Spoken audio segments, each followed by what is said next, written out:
Let's start with prayer, and then, hello Judy, how are you? Okay, let's begin with prayer. Father, we thank you for this day. Thank you for your word and the direction you give us, and then help us to study it and understand it and to use it to help others in Jesus' name. Now, I want to publicly thank Heather Smith for yesterday and taking over, and I'm sure doing a wonderful job. But I did want to go over one thing before we move on. I know she talked about feelings. That was the topic. And the reason I started with that, when we first started this class, I thought to myself, what is probably the biggest problem that I think people in general, not just women, but maybe women more than men, I don't know, have, and what came to my mind as an overall problem was that they act according to their feelings. And so that's why we're looking at that first. Plus, he does address it some, but actually addresses it later in the book. But one thing I wanted to mention before we go on is that the thing about feelings that is so important, and I'm not sure if Heather mentioned this, is that if you are involved in any kind of secular counseling, typically, and I'm painting a broad brush here, they focus a lot on your feelings. How do you feel about this? How do you feel about that? And the bad thing about that is, when you talk about feelings, I cannot make you feel different. You know, if you say, I've been feeling really depressed, and I can pump you up temporarily and say, oh, but you're a great person, but you're this, but you're that, and it'll work for a little while. But really, I can't change the way you feel. I can't just say, well, stop feeling that way. I feel really bad. Well, just quit it. Stop it. And it doesn't work. But when we understand that our thinking drives our feelings, what we are thinking drives our feelings. Now, I can deal with this. And typically, thinking drives the way we feel. We feel what we feel because we think what we think. And so really dealing with feelings it's not really that helpful if that's all I concentrate on. So we need to be in touch. Most people are very much in touch with their feelings. I'm feeling this, I'm feeling that. And they can readily tell you what they're feeling. But we need to be tuned into being in touch with what we're thinking. And my typical example of this is when it snows, and some of you have heard this, when it snows in the winter, and how I feel about it. Well, not anymore really, but when the children were little, I would open the curtains or blinds or whatever, and I would look out, and I would see snow, and I would instantly feel depressed. Why would that be with a bunch of little kids? Yeah, they're in and then they're out, and then they're back out. And then they're in, and then they're wet, and then they're hanging up. Yeah, there you go. There you go. Redress them all. Put them. They go back out. Okay. Now, what is the event? Snow. Okay. What am I thinking? Exactly what Valerie said. Oh no. This translates into work, mess, mud, etc. Okay. So I'm feeling. Oh. Now, my kids, on the other hand, same event. Open the curtains, look out, snow, and they go, whoopee! Why? Because they're thinking, no school until I tell them, no, you're homeschooled. You got to do it anyway. but I mean, they don't. I let them off because it's worthless to try to make them work on a day like that. So they feel totally different. So we have the same event with totally different feelings coming from them because of the way we think about it. Now, if somebody comes to me and says, now look, just think about this. This is a great opportunity for your kids to do this, and somebody changes my thinking about it, and I say, yeah, you're right. Well, I start to feel better. You see how the way you think drives the way you feel. Now, with women, now this is something I don't think it's quite as much this way with men. Sometimes we feel a certain way, and there is no thinking involved. In other words, all of a sudden, and it has to do with our hormonal fluctuations, particularly when you get a certain age, and all of a sudden you feel like, oh no, everything is horrible. Anybody felt that? Everything's horrible. Okay? And there's no real, and somebody says, well, why? Well, you don't even know. Well, so there are times that our feelings come even when we're not thinking that. But the same process happens, because what happens is I'm sitting there and all of a sudden I think, oh no, this is going to happen, and that's going to happen. And then because I feel it, and so I start being driven again by my feelings to not think about things that are true and lovely and honest, and good report, and all those things. So my feelings are still driving me. They didn't initiate with thoughts, okay? Did you get my point? The feelings came first. Ordinarily, our thoughts came first. Oh no, it's snowing. Then we feel bad. Ordinarily, that's what happens. But our feelings might come first, and then we need to learn to say, okay, this is just a feeling. This is not based in reality. And this is where there'd be a lot of verses on thinking on things that are true and lovely and taking every thought captive and this sorts of things. Okay? Does that make sense? And yes. one thing Cindy Bennett actually pointed out to me, and I've started doing this, is like if you're irritable or frustrated or just fearful maybe, okay, just consciously saying, okay, what am I thinking? What am I thinking? Turning those thoughts around, and really, we're usually thinking, well, what if?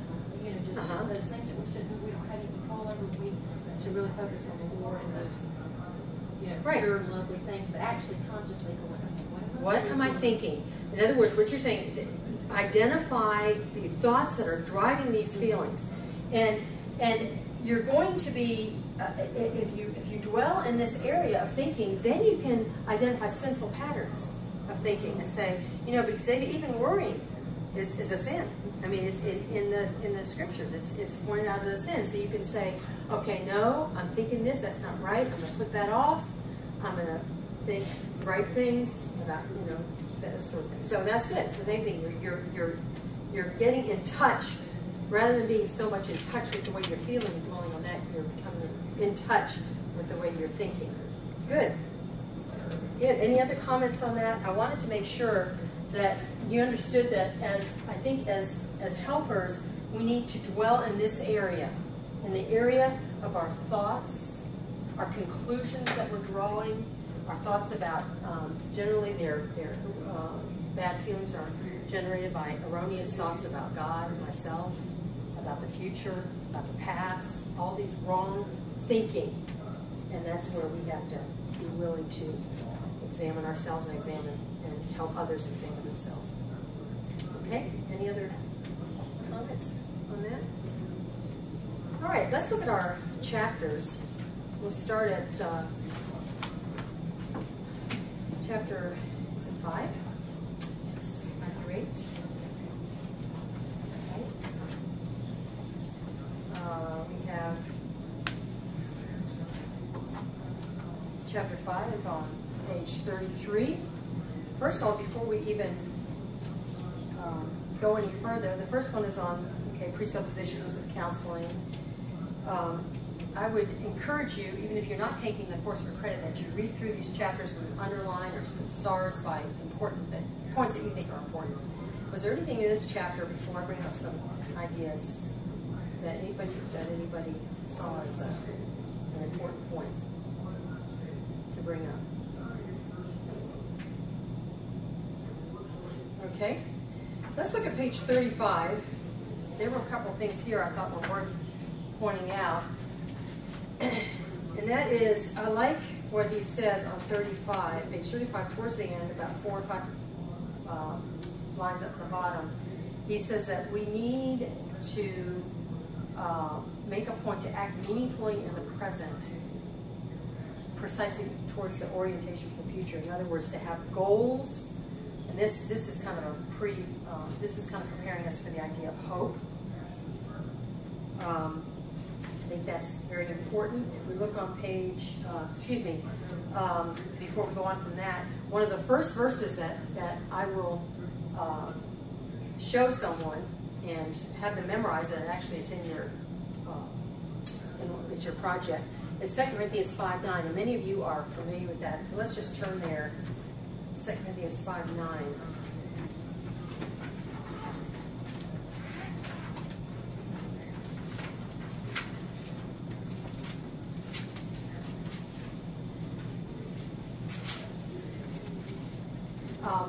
we have here one of our, and I'm going to try, in the past I've had a separate lesson on typical verses to give someone that you, first time you meet with them, the second time. I'm going to try to integrate that in more so that we get a better picture of how to be effective in helping people. This is a really important verse, 2 Corinthians 5:9. Would somebody like to read that for us?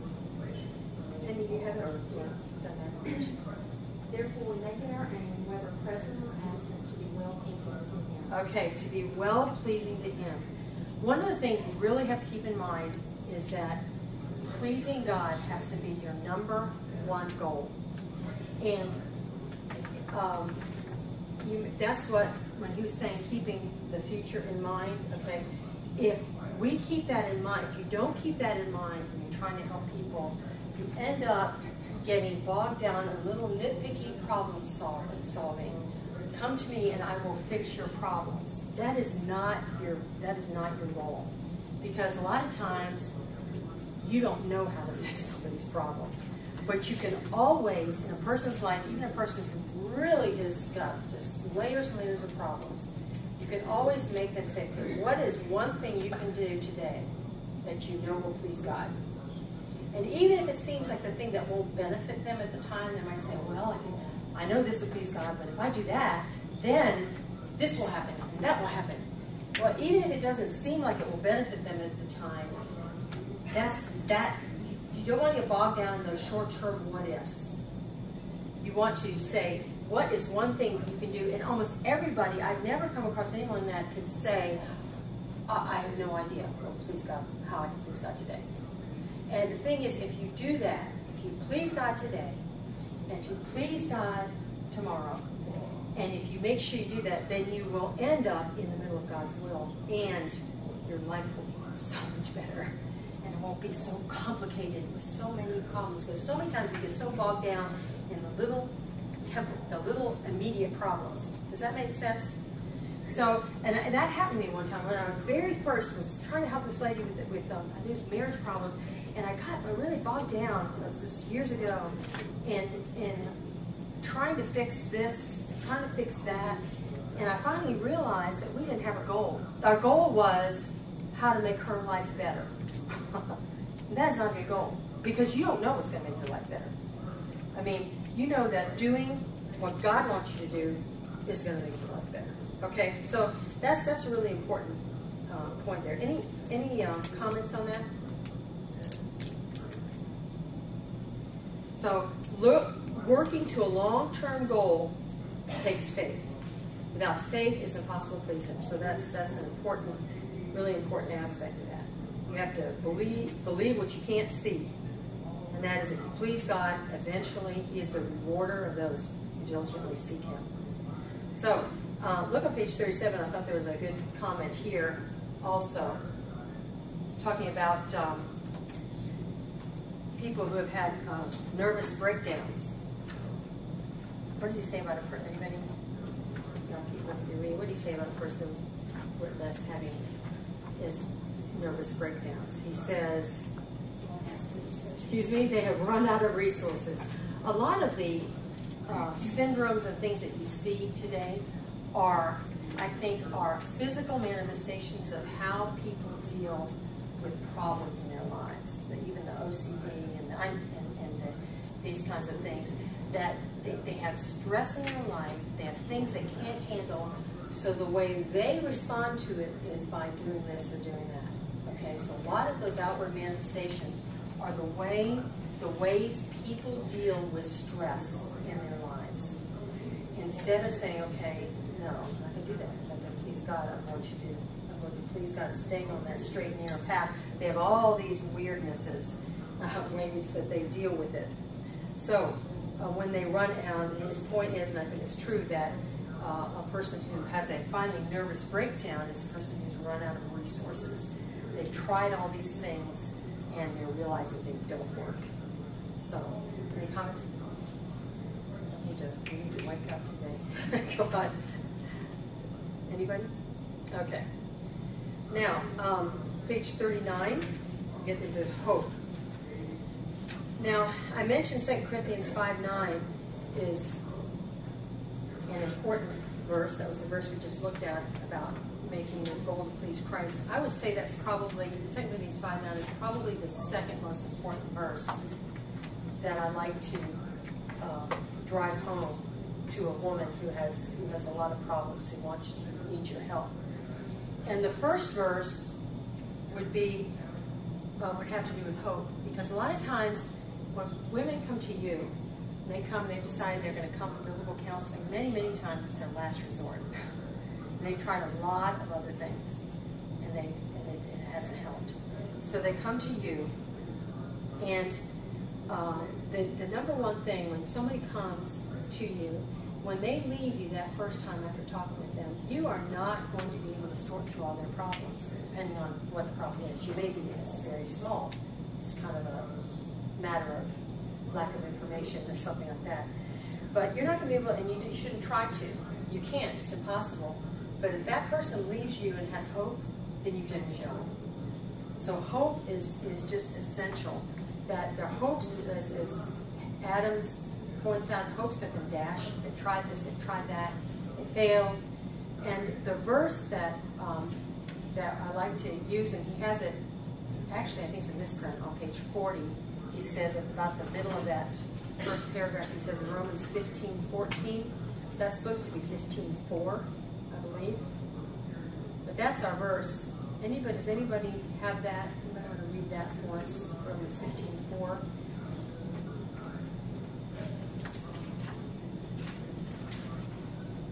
I like to, after I talk to a person, I like to say,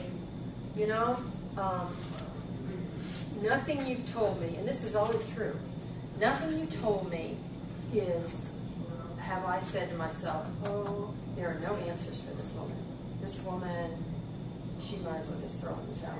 Okay? Everything you've told me, the answer can be found in God's Word. And then would you like to read that verse? For whatever things are written before were written for our learning, that through the patience and comfort of the Scriptures might have hope. There you go. Through patience. What is patience? What does that indicate? It might take a long time. Yeah, long suffering when you have patience with a person, but if you have patience and comfort of the Scriptures, that means patience means you've got to be willing to wait. And comfort of the Scriptures. God gives us comfort. So this is a key verse. And another way, I'm going to pass these out. He makes several mentions. Several times he mentions the PDI. This is what we call the personal. You have to just pass this back. Many of you have seen this. Of course, it's pink because it's the ladies' one. This is what we use for PDI, and the reason I'm passing it out now is I think one of the things that helps to give a person hope is when you ask them a lot of questions. Because I think when you do that, you're showing, first of all, you're showing interest, plus you really are showing that you're interested in solving problems and being able to digest their situation and give a biblical viewpoint of it. If you'll look through our inventory, this is particularly for women because you notice we have all of the demographic information. I do not ask every question. I never ask a woman how much she weighs. I mean, that's kind of, I don't want anybody asking me, why would but I will ask, have you lost any weight or gained any weight recently, and that sort of thing. One of the reasons we ask these questions that seem to be kind of not even part of the problem. The person's thinking, what does this have to do with my problem? Is because in Proverbs, there's a verse that says, and I think is it 18? I can't remember the reference, 15, something like that. It says that it's a fool who answers before he hears the whole matter. So you want to ask every question you possibly can so that when you get to the point where you're trying to evaluate the person, where they're coming from, what their problem is, that you don't say something really ridiculous because you've missed something. Now, you always miss little things, but hopefully this inventory covers a lot of different areas. And you notice, for instance, and this is something that Lynn suggested on the back side of the front, it says, have you ever, second line, have you ever been pregnant, number of pregnancies, number of live births? Because there have been times we didn't have this on ours because I was using a generic one. And by the way, this is adapted. There's one in the back of your book. This is adapted from the one in the back of your book. But I got to the end of something and then found out 2 or 3 weeks later that this woman had had 2 or 3 abortions. And that really affects what the problem, how you view the problem. So there are certain things you want to know about her as far as her marriage and children, that sort of thing. Plus, I always forget names, so it's easy to say, well, to remember her daughter or son, to ask questions and use their name, and you've got it all written down here. But then on the back, the very last page, what is the main problem as you see it, or what brings you here? Here are some open-ended questions that you need to ask, and just be quiet and let the person answer. What have you done about it? We're going to talk about prayer in a minute because it's one of your chapters. Almost everyone will say, well, I prayed about it, which is a good thing. We all are for prayer, definitely. But what often happens that a person prays but doesn't really do what God has said to do. So in other words, I'm talking to God, telling him about my problem, but I'm not giving God the opportunity to talk to me and tell me what to do. I'm telling God what I'm going to do. You see, so that a lot of times is a problem. What are your expectations?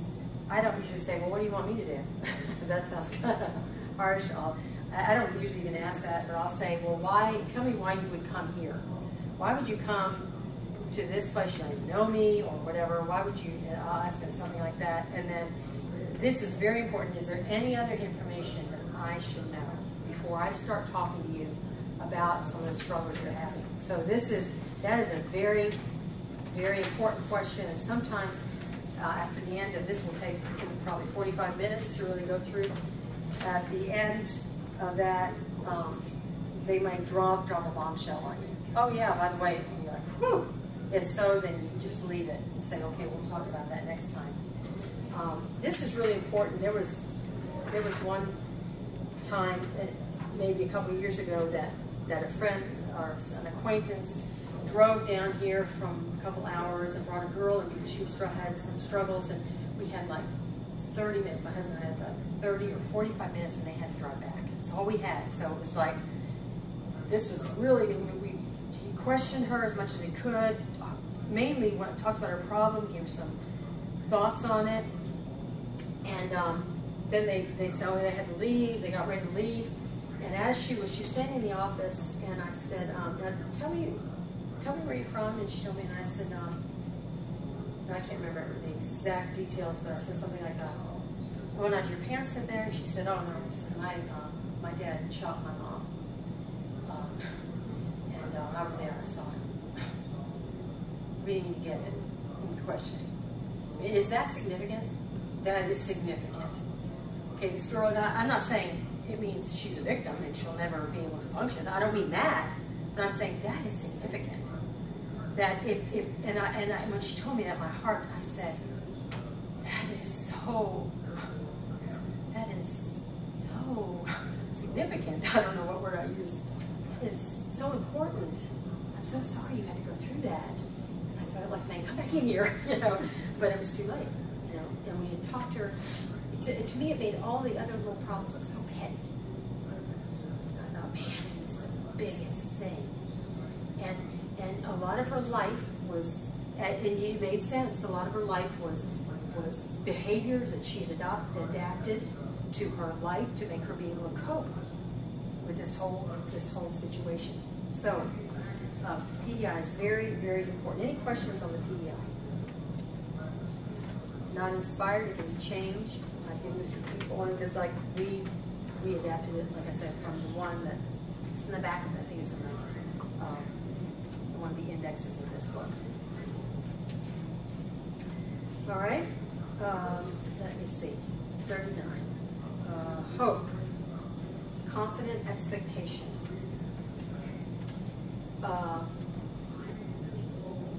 We won't spend a lot of time on this, but if you want to write down a couple of verses, Romans 15:4, as we just talked about, hope. Another good verse that I eventually bring in use over and over again is 2 Peter 1, 2, and 3. That's, anybody know that verse offhand? According to his divine power has he given us all things that pertain to life and godliness. We need to give hope, and you have to believe. In order to give hope to somebody else, you yourself have to believe what you're saying. You have to believe that God has given us everything for life and godliness in his word. And if you can communicate that to someone else, that gives a great deal of hope. Because the person says, wow, there are answers. There, and it's here, and there's hope in the word. And so that is a wonderful verse for that. In Hebrews 6:19, I don't necessarily use this verse, but I think it's interesting that Hebrews, talks about, the theme of Hebrews is the superiority of Christ. And throughout the whole book of Hebrews, it's talking about Christ is better than the angels. Christ is better than this. Christ is better. And it talks about hope. It talks about God's promise of the seed of Christ, of his promise of Melchizedek, concerning Melchizedek. And then he says in Hebrews 6:19 that this gives a hope that's an anchor for the soul. I thought, wow, that is really awesome to think of, the fact that a person who has hope has stability. What do you think of when you think of an anchor? What do you think of it when you think of an anchor? Secure. Security, not moving, right? Is that what you were going to say? Yeah. Susceptible to the wind. Right. Having a permanent, like you always hear these jokes about the fisherman who finds a good fishing spot, so he puts an X on the water and then goes and he says, I'm gonna go back to that spot. Well, that's crazy. That's stupid, because of course it doesn't matter what you put the X with. It's gonna go. There's no objective, firm point. That you can go. It's not like a buoy where it anchors to the soil and then it stays in that one place. And that's how the word is. It's an anchor to the soul. Hope. Very, very important. Okay. Any questions? All right, moving right along. I thought the next, and I'm just pointing out what I thought was important, significant. 46. Page 46. Page 44 is where he talks about the PDI a lot. Page 46, I think, something very significant here is that in the second full paragraph after how to give hope, he says, one way to raise hope is by taking people seriously when they talk about their sin. What is he talking about here? When someone says I'm a lousy mother, There you go. just pass over it, but to ask them, well, what is it that makes you think you're a lousy mother? Exactly. And he gives a great example in here. Somebody says, I'm just a terrible wife. I'm a terrible wife. I'm this, I'm that. And the first tendency, because you see this person is hurting, the first tendency is to prop this person up. Oh, no, you're not. Look at what you did here. Look at what you did here. Don't do that. That doesn't give hope, because that person knows. No, I'm a lousy wife, I'm a lousy mother. So I think one of the, sometimes I think learning how to help other people is almost like learning how to go act exactly opposite of what you would do naturally. Okay? Instead of naturally trying to prop up a person like you, because that's just what you want to do, you take this person seriously. What is it that you're doing right now, or what is it you have done that makes you say that you're such a terrible mother? You must have done something. And I think that you tell me, why would that give hope as you think about this whole concept that we were talking about of feelings? Think about that. I think there's reason to change if you change what? have this specific sin. If I say, oh, you're not a terrible wife, you're a terrible mother, look at what am I doing? Trying to change the way she what? feels about herself. You see how the focus is on feelings? I hate to see anybody feel bad. I really do. But if I say, oh, no, you're this, and I'm propping her up, I'm directing right here, remember our overhead, I'm directing all of my energies to this, to the way she feels. And I'm trying to, by my propping her up, make her feel better. But if I say, this actually could say because I may be doing. if I focus my efforts on what she is actually doing and thinking and all that, or thinking that's resulting in her doing, and then it gives hope. Because you can change that. You can change what you're doing and thinking. You can't change. And you're pumping her up is temporary at best. So there you go. Because when you're not there to do that, then it's going to be. There you go. Pumping her up is temporary at best. Exactly. Same with children. Don't want to pump up your children, because there's going to get to the point in their lives where they're in a job or wherever where there's nobody to pump them up. How are they going to cope when they are so needy and they have to have somebody right next to them saying, oh, but you're so great. You are so wonderful. You're the best. And instead they have a boss saying, well, you messed up or whatever. Okay? That's where that can be really actually detrimental. Good. Any other comments on that? Taking people seriously. Yes. I had an adult actually say that to me once. Her mother had always told her she was wonderful. And she actually said, I wish she'd never kept telling me that, because then over the years, it just, she just was always craving someone to pump her up. Right. And she's probably wondering why her husband didn't always... And then she's irritated to everything. Excuse me? She can be irritated at you if you don't. If you don't. Mm-hmm. So what she's doing is she's become very needy. She needs the people around her to pump her up and to make her feel good. And the bad thing about it is people who are like that, who have, and I don't know, whatever reason they're like that, are usually the worst about pumping up others. In other words, they're very critical. Well, she didn't even tell me thank you, or she didn't ever do this to me, or she didn't, and they have a huge blind spot that they are so concerned with their own feelings, self-esteem, that they're not going around encouraging other people. They're worse than the people that they're critical of. Do you get what I'm saying? Usually they are the worst ones. The people who say, oh, why didn't you call me?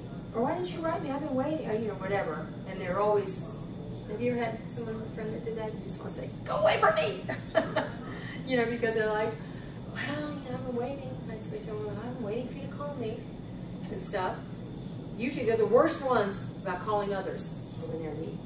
And that's just been my observation. I'm not sure exactly why that is, other than the fact that they're very self-focused. It's all about me as the center and of the universe, and everyone else is around me to prop me up. And so I don't need to prop anybody up. They just need to prop me up. Good comments. So, anything else on hope? Very, very important. And then as we get into prayer, of course, prayer is critical as well, as long as we don't use it as a crutch for not doing what we're supposed to do. And that's the point he makes on page 50, towards the end of the page, one paragraph up. He says, there are these two dangers to be avoided in counseling that are connected with abuse of prayer, depending on prayer alone, when the scriptures direct additional action, and turning prayer into a self-pity session. I think I like his example about the guy who says, he says on the next page, you don't pray, give me this day my daily bread, and then just sit back and wait for it to come out, wait for the food to come out of the sky, right? You say, give me this day my daily bread, Father, please provide for me, and then you go out and work, or look for a job, and trust that he would provide for it, okay? All right, comments? Now, in chapter 8, we get into the concept of reconciliation. If you want to read more on this, really very good and thorough book on this, Ken Sande's The Peacemaker is excellent. We've also have some new books, Peacemaking for Women, which I haven't read. I haven't. And Peacemaking for Families. But The Peacemaker is just a really good book on reconciliation and the dynamics of peacemaking. And he makes the point that you need to be a peacemaker, not a peace faker. Okay? And actually, Adams talks about this. He doesn't call it that. But on page 50, we'll skip over to 59.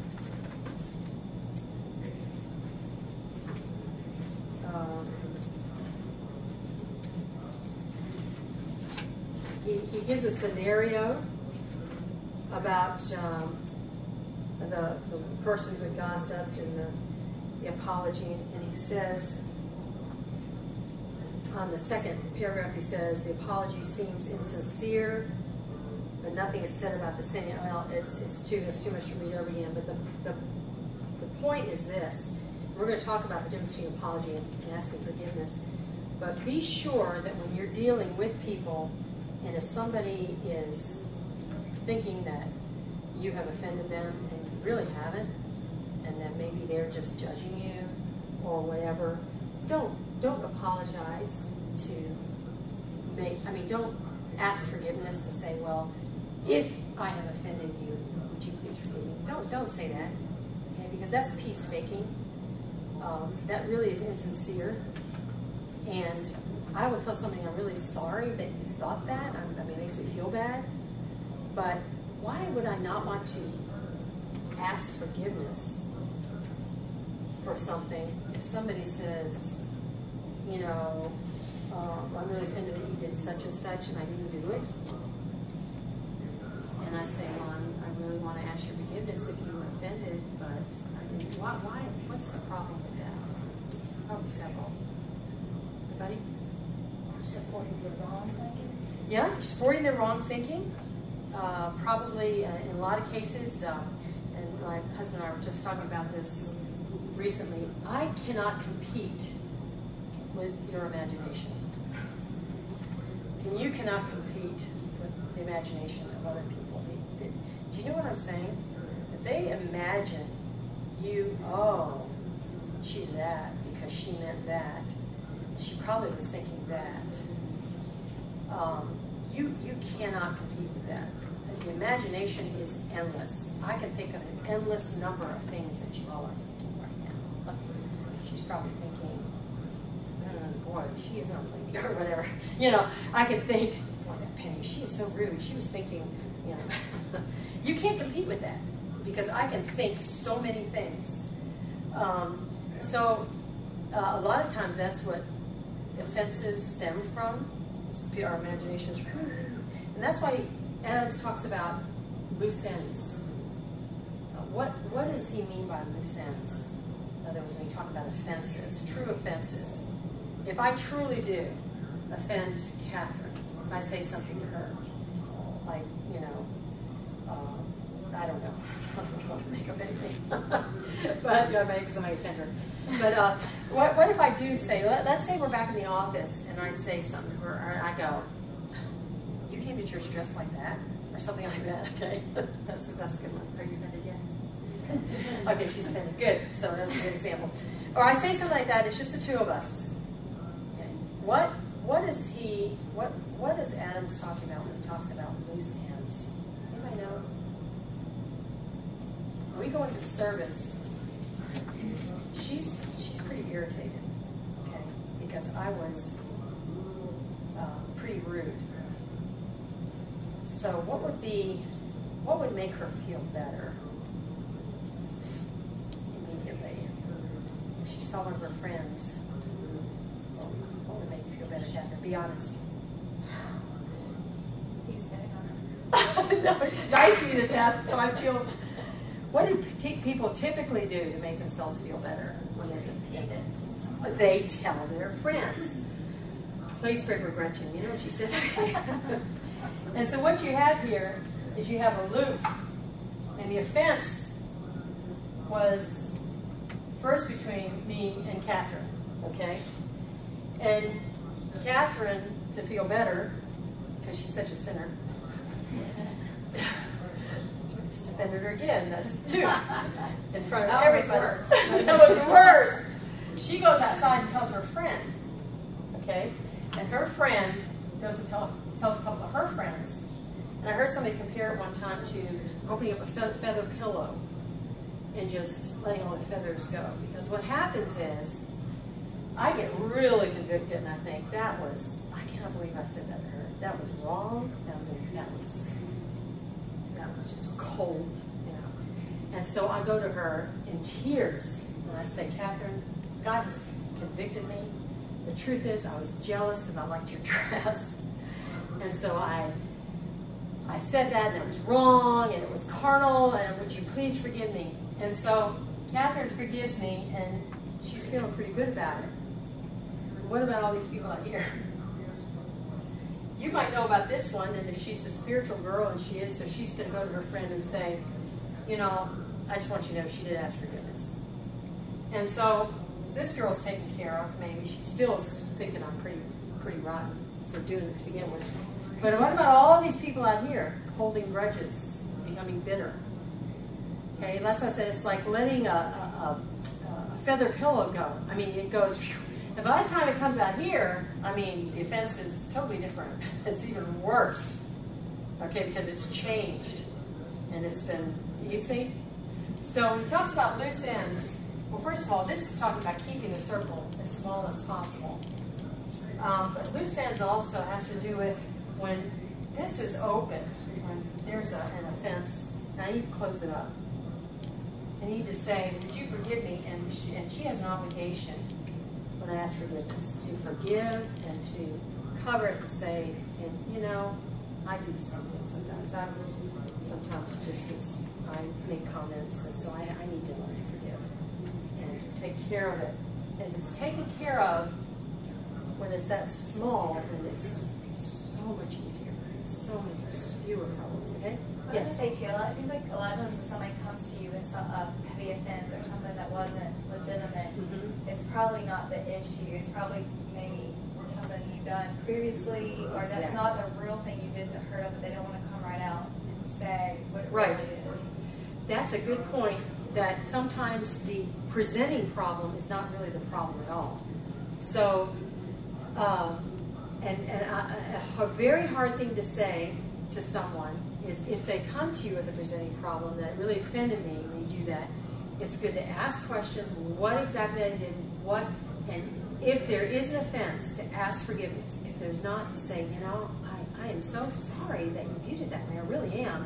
It makes me feel bad, but there, you know, there was no offense because maybe they misunderstood something. And then the hardest thing to say is, now look, is there anything else? That is really hard, because you are really opening yourself up. Is there anything else? Please tell me. But I think that is a way of showing someone that you're very sincere about whatever it is about making it right. And also be open to the fact that the person, there could be some truth. When they come to you and there's been offense, there could be some truth to it. And be willing, even if you say, well, I didn't mean that. If some people say, well, God knows my heart. I say, yeah, but I know what you did. I don't know your heart, but I saw what you did. You know, so you may not think that, well, I didn't mean to. But if you did something that was offensive, you still need to ask forgiveness for it, even though you think in your heart you did it with pure motives. Do you understand what I'm saying? Because we don't even know our own hearts. And if you did something, sometimes, I'll be honest, sometimes I'll say things and do things, and then somebody will say something, I'll think, I cannot believe I just said that. I cannot believe that was so blind. I wasn't even thinking about their feelings. I wasn't even thinking about their background. I wasn't even thinking, and even though I really didn't mean to, I need to ask forgiveness. So would you forgive me for that? That was just unfeeling. That was just an unthinking comment. So you don't have to think that your heart was behind it in evil intent. but you do have to, so do ask forgiveness where it's due. Do ask forgiveness where it's due. But don't be asking forgiveness for misunderstandings and judgments another person is making on you. Okay, does that make sense? Very, very important concept there. Okay, page 59. False apologies. Okay, any other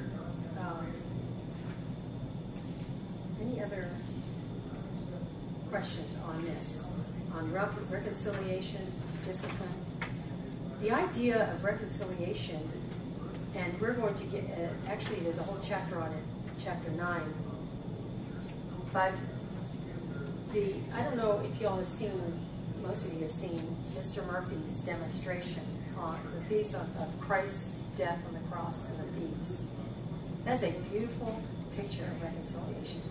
That's what the idea of the word, if you look it up, is the word reconciliation means an exchange.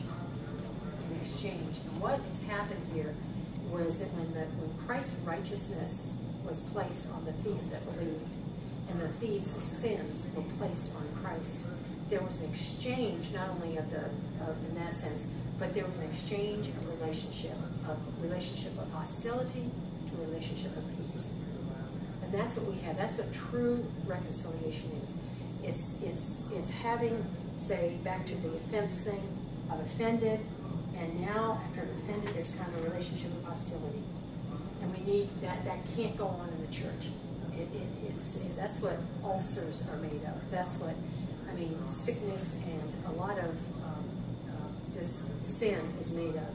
So it's really important to try as much as possible to keep those, exchange and keep the relationships peaceful, and exchange hostility with friendship, and we are the body of Christ, right? So we can all be functioning effectively. All right? Any questions? Our time is up. Any final comments? Anything else I need to know? And that's one thing too. I'll just throw this in now. After I've met with somebody, I always try to remember, and I'm sure I don't remember every time, but I try to remember after every time I say, is there anything else you need to say? Is there anything else you haven't said you wish you had? And that's an important question too, because there may be something that people are holding back, and that would be just what they need to give you more information that you need. Okay? Comments? I was going to say, another thing with the reconciliation, it can be also hard when you are on the outside and someone doesn't have the confidence or something to come to you and approach you, but they have let the word out, to directly go and deal with the issue instead of just spreading it further. That's a very good point. So let's say you're out here and you find out that this person has spread stuff, so then what's your responsibility? To go directly to them. And one important thing too is don't accuse people, because it could be that you have it wrong too. Right. It could be this person didn't do it at all. And that is a hard thing, because your imagination, they can't compete with your imagination either. And you can't compete with their imagination. So that's why when you go to a person, you say, this is happening. So-and-so told me this. Can you tell me what's going on, rather than you've been spreading. When you do that, you're just as bad as they are. Or just telling other people. Or just tell other people. Yeah. It's so easy, and that's what we want to do. Just tell other people. It makes you feel better. Kind of dump it on somebody else. So that's a very, very good point. That everyone has responsibility, whether you made the offense or whether somebody has offended you, to go and make this exchange. Relationship of hostility to friendship, back to friendship. Good. Any others? All right, let's pray. Father, thank you for this, your word and your ways that are so far above our ways. I ask that you bless the service now, bless our time together.